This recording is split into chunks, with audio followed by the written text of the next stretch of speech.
que não tinha mais chances de vida, que olhava, estava cativo, estava prisioneiro numa cidade que não fazia parte da vida deles, totalmente diferente deles.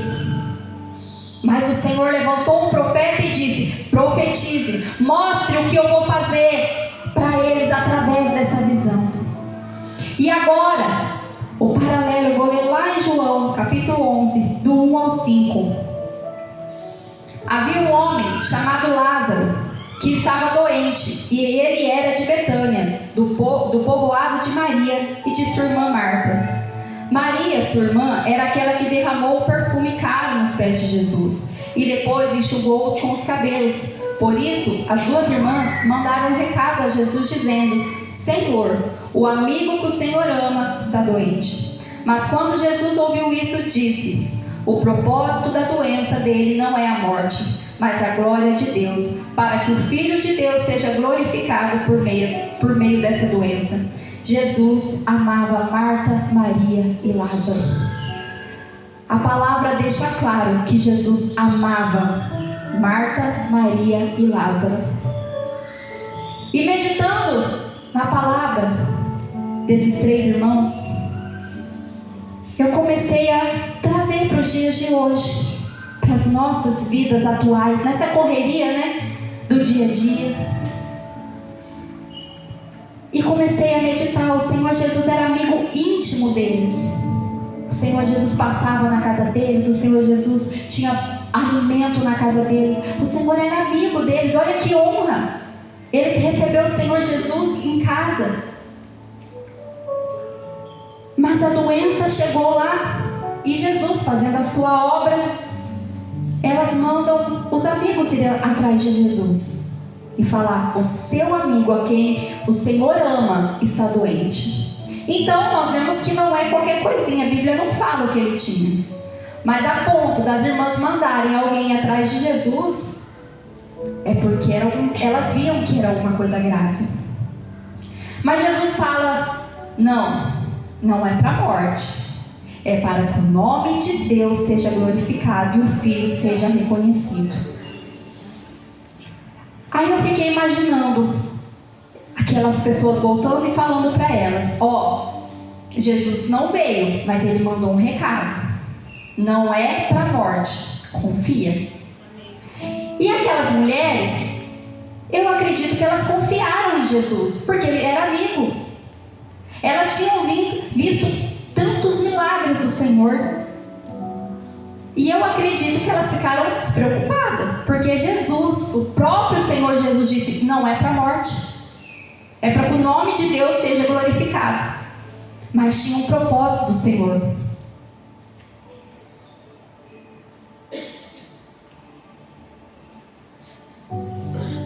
Mas o Senhor tinha um propósito nessa doença e nessa morte. E a palavra fala que Jesus falou assim para os discípulos: agora temos que voltar, depois de 2 dias temos que voltar, porque eu preciso acordar Lázaro. Senhor, então ele está bem, se ele está dormindo, ele está bem. Ele falou: não, ele morreu. Mas isso é para que vocês creiam em mim. Eu preciso voltar para que vocês creiam em mim. E eu fiquei imaginando quantas pessoas saem da presença do Senhor porque acham que as coisas têm que ser do jeito que pensam. Marta e Maria receberam a notícia de que o irmão não ia morrer, que a doença não era para a morte, mas o irmão morreu e Jesus não estava lá. Qual seria a minha e a sua reação diante dessa palavra do Senhor? Quantas vezes conversamos com pessoas que falam assim: o Senhor prometeu, mas eu perdi a minha família. O Senhor prometeu, mas eu perdi o meu emprego. O Senhor prometeu, mas a tristeza e a dor chegaram, a depressão chegou. Quantas vezes conversamos com pessoas assim, que parece que esquece do poder do nosso Deus? Quantas vezes? Agora imagina aquelas mulheres, aliás, que recebeu a palavra do próprio Senhor Jesus: não é para a morte. imaginar como seria a sua reação. E eu fiquei: Senhor, quantas pessoas saem da tua presença por desculpas? Quantas pessoas deixam de servir o Senhor Todo-Poderoso por desculpas? E não tentam sequer continuar na presença do Senhor para entender o propósito do Senhor nisso que estamos passando. No final do ano, eu passei muito mal. Comecei a passar mal e fui fazer um exame de rotina. Nesse exame, os médicos suspeitaram de leucemia, porque eu tinha uma hemorragia que ninguém sabia de onde vinha e cada vez eu perdendo mais peso. E o Senhor ministrou no meu coração, falou assim, o mesmo que Ele falou. O Senhor falou para mim: não é para a morte, é para que o meu nome seja glorificado.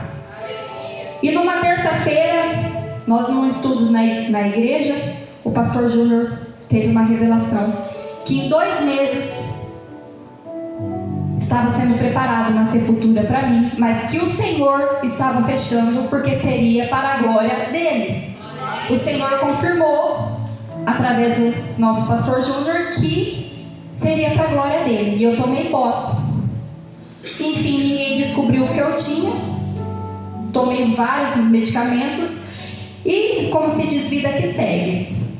Passou-se 2 meses, eu repus todas as minhas vitaminas. Passou 2 meses, eu continuava do mesmo jeito. Eu falei: mas Senhor, só não estava como eu estava naquela época, porque eu não conseguia nem levantar da cama. Eu só fazia as coisas porque tinha que ser feitas, né? Nós como mulheres, os afazeres domésticos, mães. Então eu não tinha como, mas eu chorava para levantar da cama. Eu já não estava mais assim, mas não estava bem ainda. Aí veio um diagnóstico mais tranquilo. Descobriram que eu tinha endometriose, adenomiose, e os meus filhos caçula, eles têm 8 anos e a minha cesárea está aberta. Então por isso essa hemorragia e por isso de tanta dor. Aí eu falei: graças a Deus, não é o pior, mas graças a Deus por isso. Nós temos que ver as mãos do Senhor em tudo. Só que aí eu preciso passar por uma cirurgia.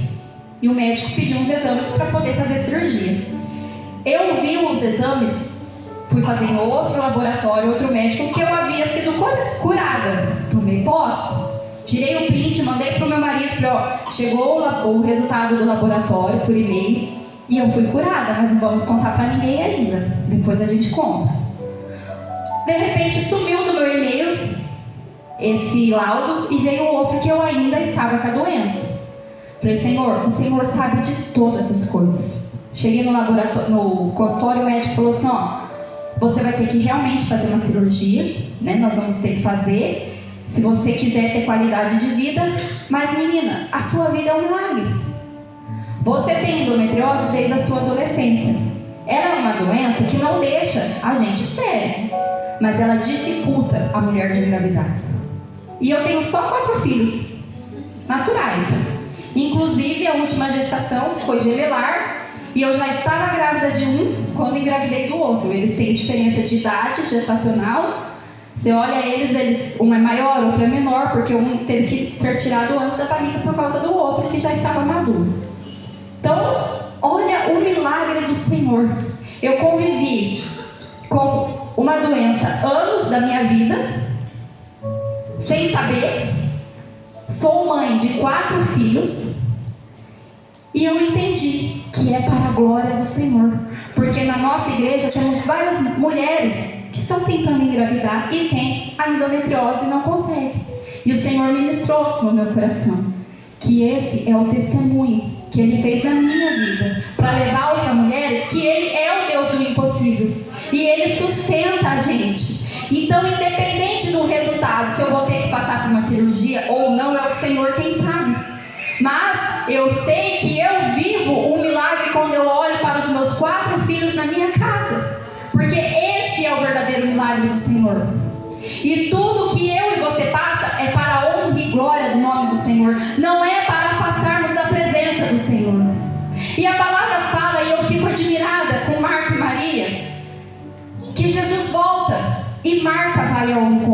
de Jesus, meia confusa, mas esse Jesus é tão lindo, tão maravilhoso.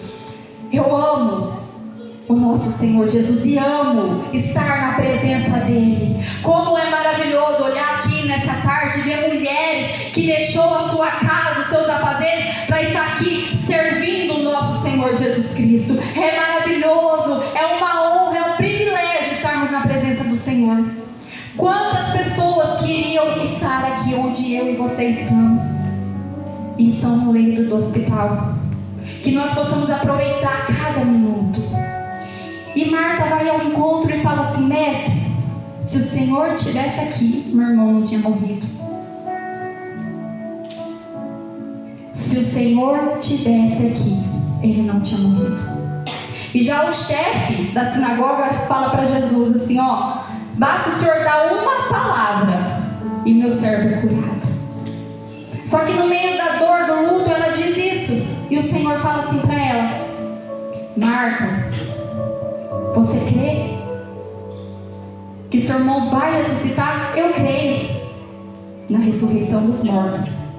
Então aí eu vejo que mesmo assim ela continua amando o Senhor Jesus, mesmo na decepção, porque ela poderia ter tido uma decepção e falado assim: mas como? Ele disse que não era para a morte e ele não sequer voltou para ver Lázaro. Porque eu trouxe para o dia de hoje com algumas pessoas que a gente conversa. Ela poderia ter pensado: sequer ele veio ver o meu irmão, ele não estava perto. Se tivesse, ele não teria morrido, ou nem tinha ido encontrar com Jesus. Mas ela foi, e ela ainda continua acreditando: eu sei, Senhor, que ele vai ressuscitar. Não. Mas no mesmo momento ela fala assim: mas eu sei também, aqui no versículo 25,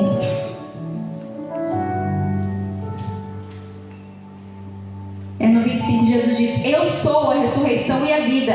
Todo aquele que crê em mim, mesmo que morra, viverá. E quem vive e crê em mim não morrerá eternamente. Você crê nisso, Marta? O Senhor fala isso para ela. E ela fala para ele assim: eu sei que tudo que o Senhor pedir para o Pai, ele vai fazer. Eu sei que ele tem o poder. Ao mesmo momento que ela cria, ela duvidava. Porque ela falava: eu sei que o Senhor pode pedir e o Pai pode fazer, mas eu sei que o meu irmão vai ressuscitar no dia dos mortos. Olha a confusão, eu falo assim, de sentimentos que aquela mulher estava. Mas ela não deixou de ir ao encontro do Senhor Jesus. O Senhor Jesus não rejeita, às vezes porque passamos uns pensamentos ruins na nossa mente, todo mundo. Mas o Senhor conhece. Ele só não quer que a gente blasfema contra o seu Espírito. Ele não quer que a gente saia da presença dele por coisas. Mas ele entende o nosso sentimento, as nossas fraquezas. Quando olhamos para a história de Saul e Davi, eu falo assim: meu Deus, como que aquele homem, nós como humanos olhando para Davi, como que a gente olhar para Davi e falar que aquele homem seria segundo o coração de Deus? Porque ele se arrependia de tudo, verdadeiramente, e não fazia mais. Então é isso que o Senhor quer de mim e de você. Ele sabe que somos falhos, pecadores, mas se nós todos os dias, igual Gálatas diz, se a gente andar, viver e andar em espírito e buscar os seus frutos, todos os dias nós conseguimos vencer a nossa carne. E a palavra fala que Marta voltou e contou para Maria, e Maria também saiu ao encontro. Só que quando elas chegam lá, o Senhor fala, primeiro fala, que Jesus chorou. Olha, eu li aqui no 5 que Jesus amava eles, e depois fala que Jesus chorou. Olha o amor que Jesus tinha por aquela família, por Lázaro. Ele se compadeceu daquelas irmãs, mesmo sabendo que ele iria ressuscitar Lázaro.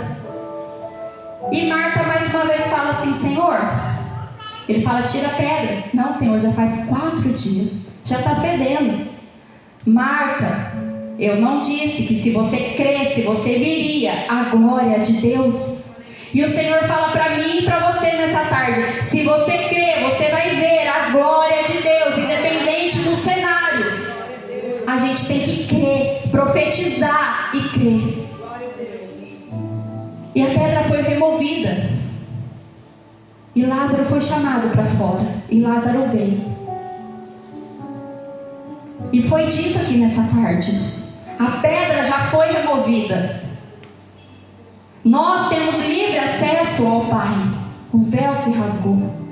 Hoje nós podemos chegar diretamente ao Pai e pedir. Porque nós temos um intercessor, que é Jesus Cristo, que está sentado à direita do Pai, intercedendo por mim e por você. E Ele pode fazer infinitamente mais daquilo que pedimos ou pensamos. Mas o que eu quero dizer com essa história de Marta, Maria e Lázaro? Que o Senhor Jesus, Ele era amigo íntimo deles. E a palavra fala que Jesus amava e Jesus chorou. Isso não quer dizer que eu e você, servos do Senhor Jesus, que estamos na presença dEle, buscando Ele, não quer dizer que não vamos passar por momentos ruins, que a dor não vai chegar na nossa casa, que o luto não vai chegar na nossa casa, mas é para a honra e glória do nome do Senhor Jesus. É para que o nome dele seja glorificado. E para a gente ver também que mesmo que a dor e o luto chega, não é o fim.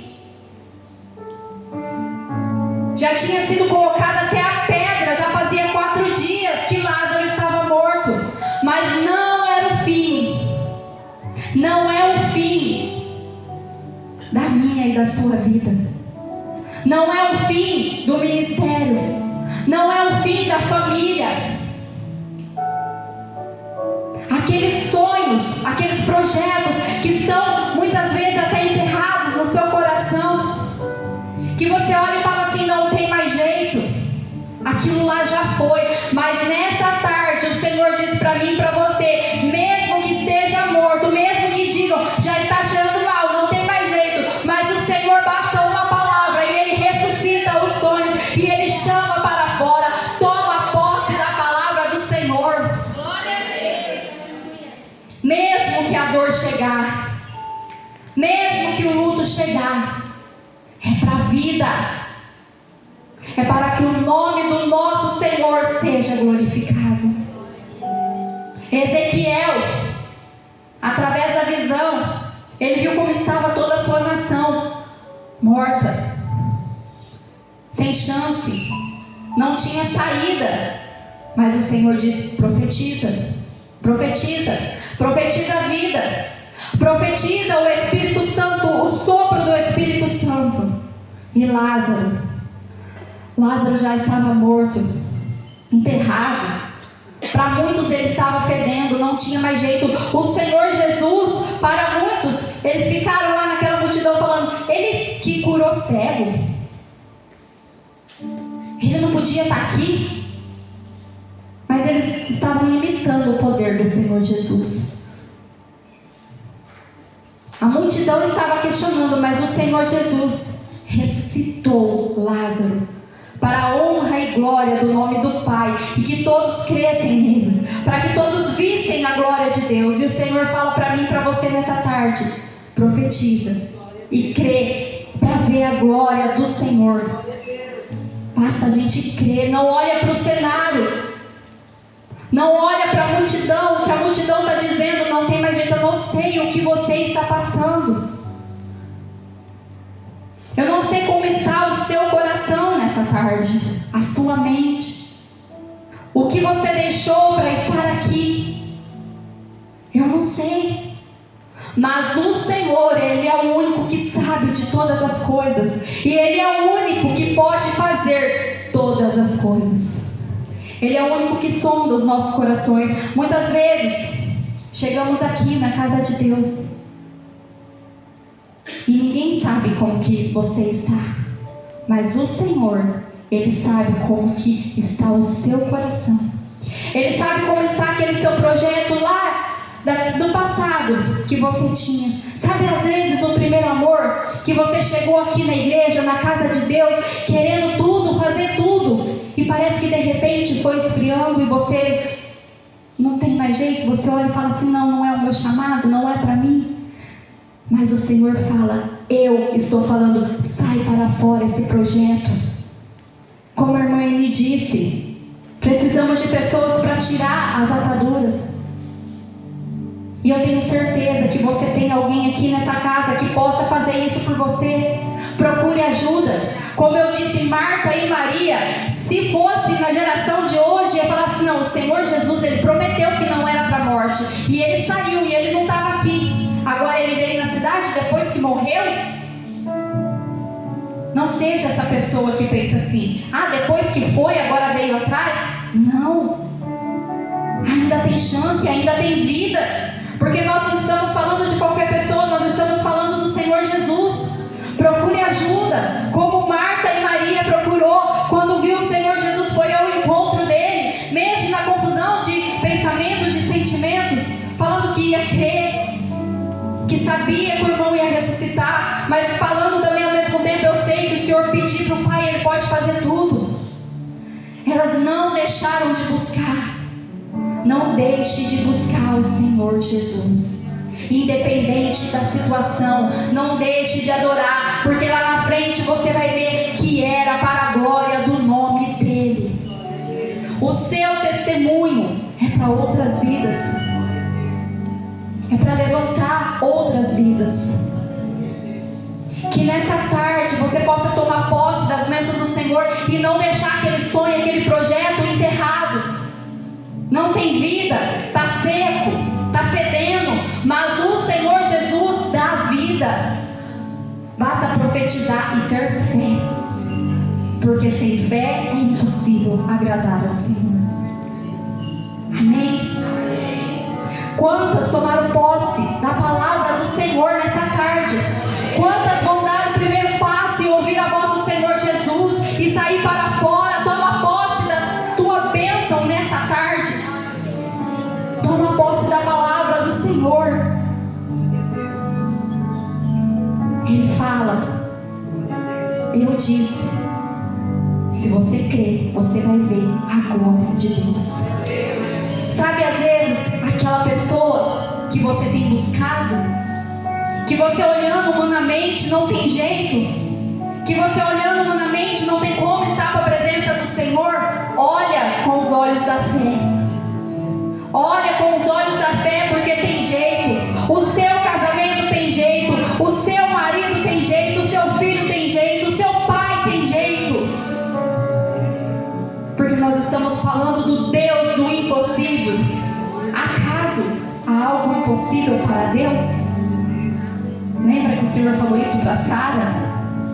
Há algo impossível para Deus? Não tem nada impossível para o nosso Deus.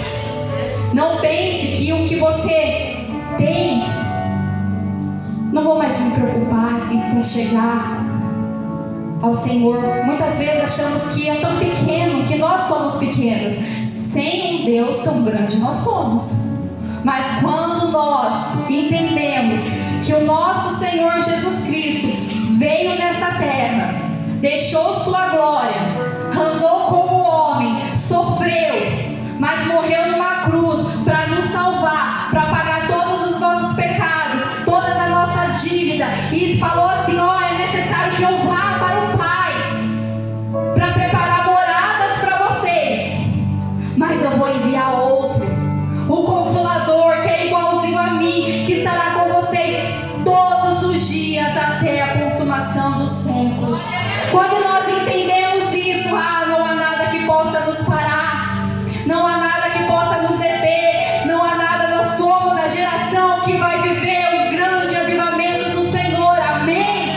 E nós vamos levar o avivamento do Senhor para essas vidas que precisam, para essas vidas que estamos orando, em nome do Senhor Jesus. Se coloque em pé. Eu sei que já foi orado. Posso chamar as irmãs? Você que muitas vezes pensa que não tem mais jeito aquele teu sonho, que não